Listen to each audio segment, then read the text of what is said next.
Time Center for Advertising Week 13 on day one. I am here with David Kohl. He is the CEO of Morgan Digital Ventures.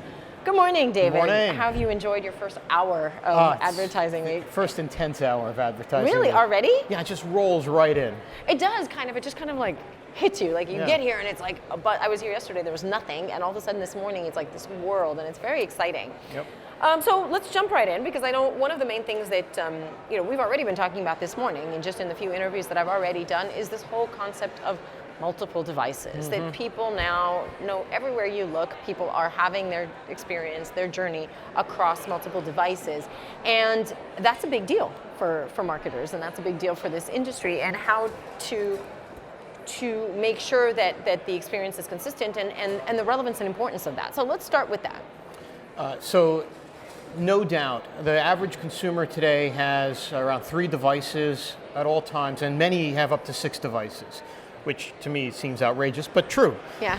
And so it's really changed the dynamic between the marketer, the content company, and the consumer. It's no longer acceptable to treat the consumer as if they were a device. It's no longer valuable to anyone in the supply chain to have a device-centric strategy, whether you're in the business of providing great content, creating great customer experiences or customer service, or as a brand or an advertiser. So this had to be an evolution just by the very nature of the consumers changing touch points between content and advertising.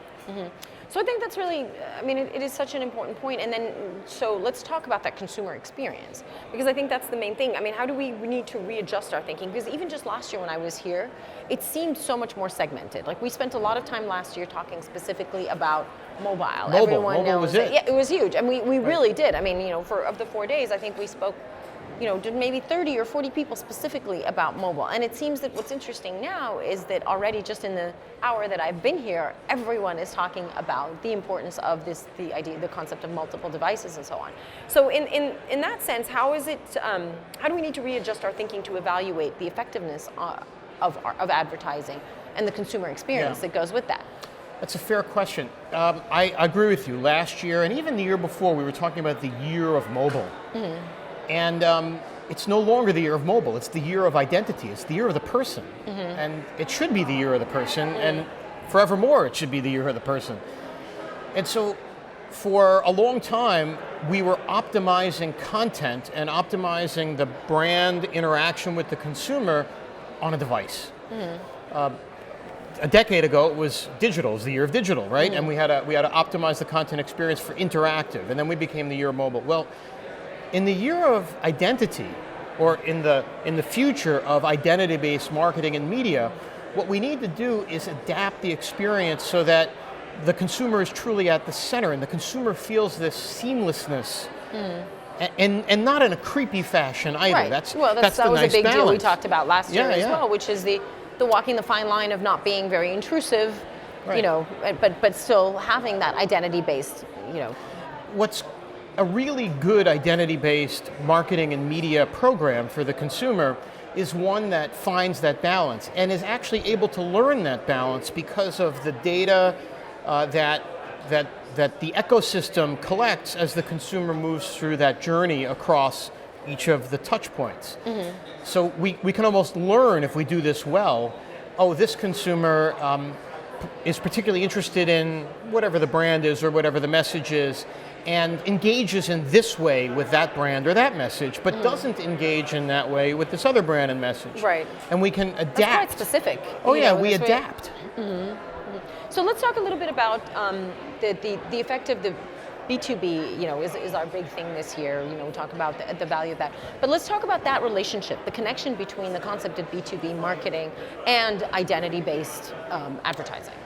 So I know the topic is B2B, and I'll focus on the relationship between the content company and the advertiser, because that's where it's sort of like that's where the data on cross-device, the rubber hits the road on that data. Both participants in the ecosystem that I just spoke about are buyers of cross-device technology services. And to create that experience that I just talked about, to really have that effectiveness with the consumer, you almost have to have a group of companies all coming in together, working through what's the use case? What kinds of consumers do we have? How do I make that match from the data touch points that the content company collects because of the consumer interacting with the content, and then the advertiser or the brand collects through their data suppliers in order to customize that experience? It's one of the few times we've seen such an important linkage between different parties in the ecosystem. If one party does this well, but the others don't, we lose that identity-based focus or that consumer-first focus. We end up with a platform focus. So this is one of the rare times when there's a collaboration that really is the difference between success and failure in identity-based marketing and media. But that's specifically why I asked that question, because it seems like the trend of the concept of multi-device and the concept of identity-based is what is driving companies to almost be, not forced, but to feel like the smart thing to do is to collaborate. The smart thing to do is to combine our forces and combine our strengths to really reach this person as effectively as we possibly can. Yeah, it's actually more complicated than it sounds. I don't think it sounds simple at all. But I mean, you would think, oh, we'll just all get together and we'll work through the data in such a way that we're sort of creating that valuable experience, that better connection without being creepy. But it's actually very complicated. And it's complicated for two reasons. One is the language of identity-based marketing and media is still developing. We're in the early stages. Of course we are. And so not everyone speaks the same language, and therefore not everyone believes they're getting what they think they're getting or provides what they think they're providing. Let me give you just a really simple example. Please do, yeah. What's the first thing you might think of if you're a marketer, right? Reach. Right? How many people can I get, and how accurate is the match across devices? The metrics for that, yeah. Right? But accuracy is one of those weird words that doesn't actually mean what you think it means. I do not think it means what you think it means, right?